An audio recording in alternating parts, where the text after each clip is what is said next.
Hello and welcome to another episode of Throttle Stop Garage.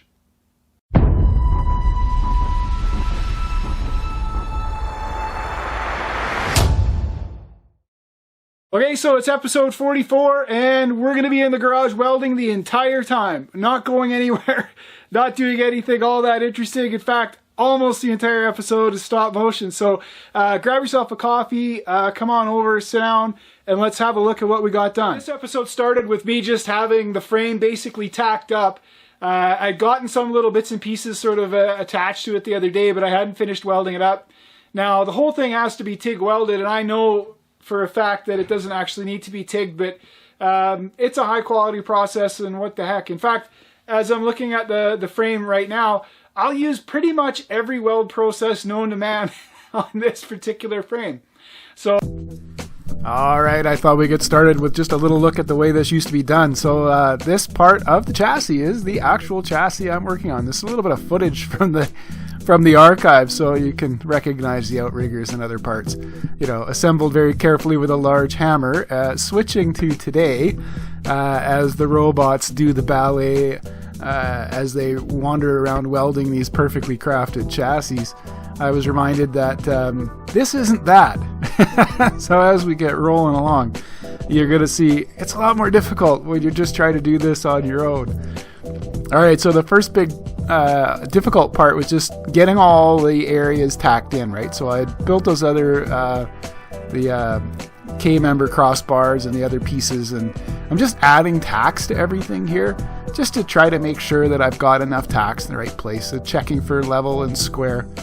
And here's the first turn. I mean, you could count them, actually. It'd be kind of interesting to figure out how many times I flipped this.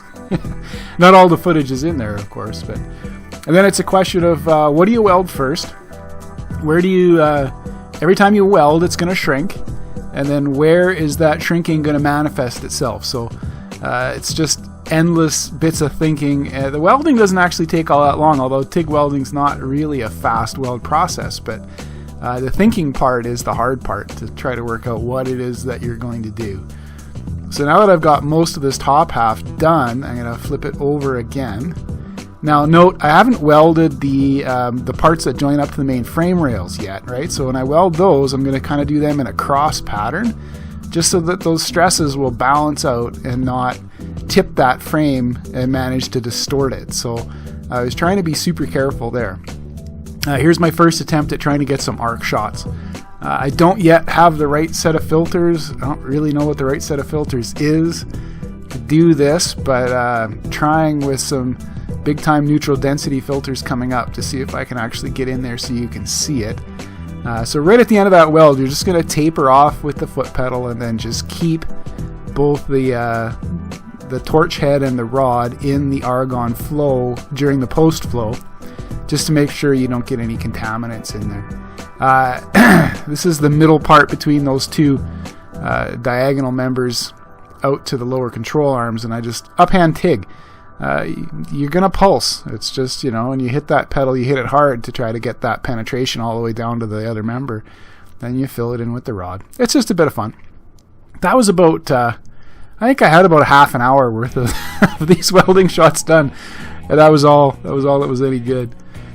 Okay, so with those things done, I just start pounding away on it. This is the first day, and you're just going to keep going and going and going. The air comes out all the time to try to keep things cool. Flipped a second time. All right, so then in we go, flipping it up, flipping it over.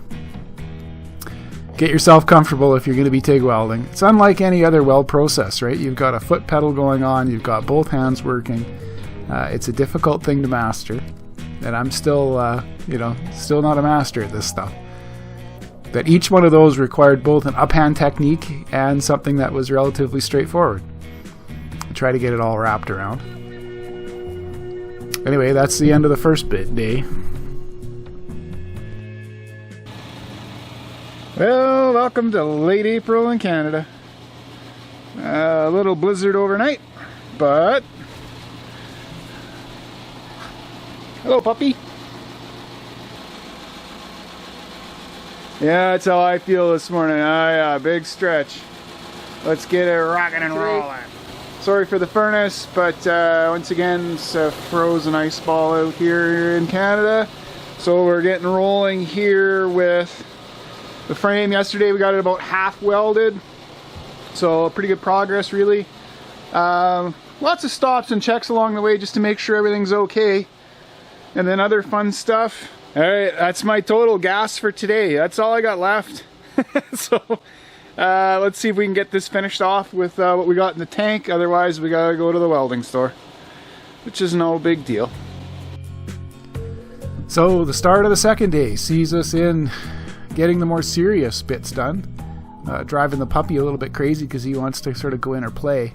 And Dad's got to get his welding done. So out he goes. Anyway, so getting some of those little bits of grind out of there where I had to bridge over to that tube because my fit up wasn't quite as nice as I wanted. But they're in. Actually, they went in a little hot. I mean, again, controlling the heat on this stuff it's only 1/8 of an inch thick. It's quite difficult to do. Be very careful with it. Now I'm really going after it, right? I mean, we've got those 3/8 thick riser blocks there that have to get welded onto that tube. Every time you do any of those welds, they're going to bend, right? So it didn't move too much, so I straightened it back out, and then I welded up the other side, which is kind of going to pull it the other way. Happy with that, so give it a little bit of shot of air to try to cool it off. And then we move around to welding the upper control arm mounts on. And because they're triangular and I created a pinch point in the design in that bottom corner, they were a multi-step process just to try to get them in and get them all welded up nice. And there's still lots of oil inside those tubes, right? Even though I tried to clean them, because every time I weld them, they smoke like crazy. So it's filling the garage full of smoke. It was cold out too, so I didn't exactly want to open up the garage and just let the smoke out. Alright, so little bits at a time. Just you don't want to heat load the whole part at once. So there I am draped over the whole thing, trying to get it welded in and move around to the other side. Little bits at a time. Again, when you're TIGging, you try to get the heat to go in as quickly as possible. You really do have to move. Lots of people sort of linger a little bit too long, I think, and it creates more heat loading into the part than you really want on a tube. So you get in there and get out pretty quickly. Alright, final cool down. Another flip, so that's number 3. So now we're getting that K-member part welded solidly to the rails. Again, that brace that I use to jack and to hold the rails apart at the front is becoming a problem, as you can see here. How am I going to get that last one in as I'm welding up the engine mount there? Well, truthfully, you kind of have to get upside down a little bit with it and get it in there. Make sure you're happy with it all. Alright, so that's all going in well. Oh, so this is the disaster. So I bought a cheap set of Pyrex cup. So you can see through a Pyrex cup. You can't see through one of the pink ones. And they're much smaller. They're a lot more compact. So when I'm welding up that tight little area between the tube that I had to put through to access the bolts and the rest, I used that Pyrex cup.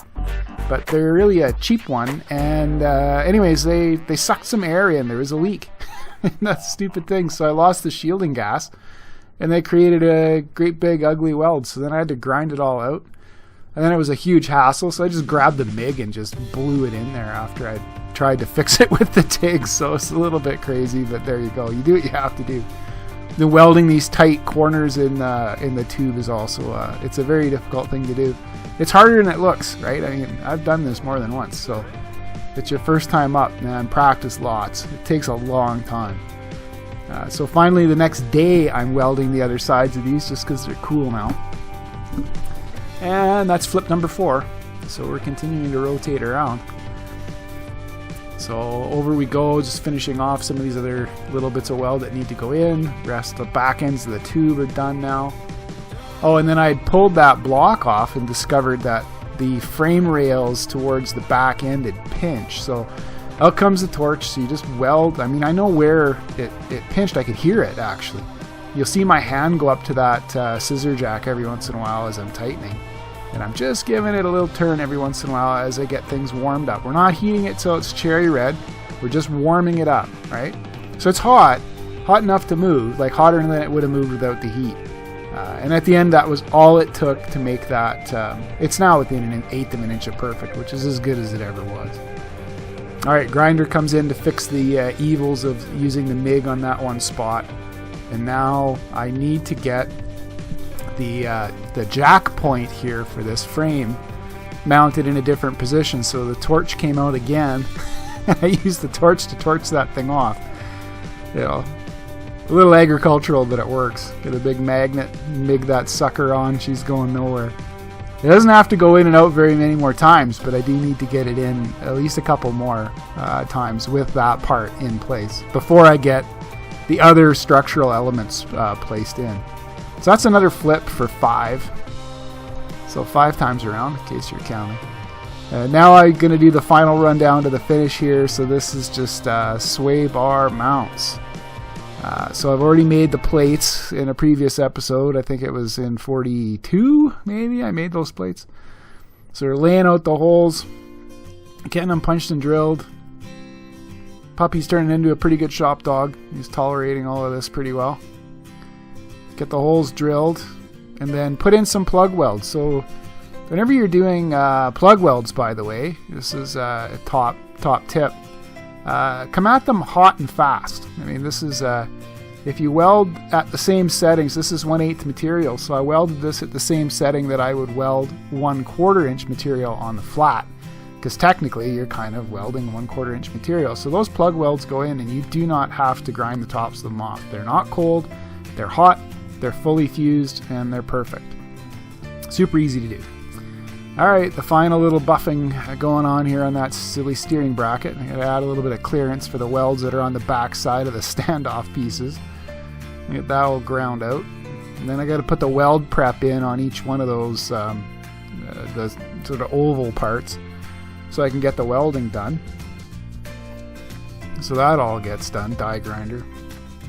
And then lastly here, I'm just using that little sanding disc on the 2-inch die grinder to make sure that fits nice. So it was a little tight before and it just needed to be skimmed. Like we're talking just a quick whip with the sander and it was there. All right, finally she's gonna get welded up. Now again, I'm just about out of gas, right? So that's gonna become an issue. And that is a stick. There's no way to get that back corner welded to the inside, none at all. So a little 7018 on the TIG, and bam, in it goes. She's welded solid. I mean, this steering thing has me terrified. I do not want this coming loose. So, all right, TIGging around those top bits, and then I start TIGging the back side of it, and I run plumb out of gas. So a little bit of spray of anti-spatter spray. I keep calling it splatter, but it's spatter, and that should be good in the end. All right, so I have to fill that big gap between the 3/8 and the 3/4. So it was a 3-pass job to get it filled. So here it is, pretty much done. Anyway, I'm happy with the way it turned out. Actually, I'm pretty tickled with all the TIG. I mean, again, this stuff is terrible to try to film, and it's not easy to do. So that's the steering bracket. That was the last piece that went in. So there's a ton of weld to fill that big gap. And don't worry that it all turned black. That's no big deal. The product that I sprayed on there is an anti-splatter spray. So if you kind of give all the parts a good mist before you TIG or MIG the thing, then all the splatter from the MIG pretty much just wipes right off. And that'll just buff right out. So I'm not worried about that at all. Anyway, you can see the spots on the frame right here where we had to apply the heat to straighten them out. Again, about 2.5 inches worth of straightening was needed there.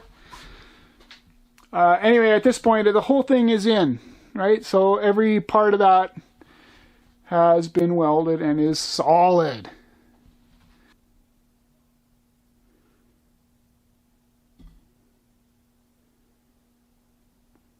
Okay, so we're going to end it there. Now, there's still a few things that have to get welded on, right? So the transmission cross member did not get welded in so far. Neither did I weld on the mounting plate for the floor-mounted pedals. So those are two elements that still need to get welded up. So we'll get to those at the start of the next episode. There's not really too much to do there, but quite honestly, I'm out of gas, so I had to switch. I had to switch to the MIG there at the end because I ran out of gas. And that's fine. I don't really care. It's all going to get ground and polished up anyways. All right, so thanks for stopping by. If you'd like to purchase a t-shirt, not this t-shirt, but the other t-shirt that I have for sale at Teespring, that'd be great. It helps the channel out. Hey, like, subscribe, tell a friend. We're doing pretty well lately. Actually, we've been getting lots of subscribers, so it's nice to have an audience, folks. We're just getting rolling. This is, I mean, another major piece is finished, but there's so many more major pieces to come, it's not even funny. All right, anyway, that's enough for this one. We'll catch you on the next episode.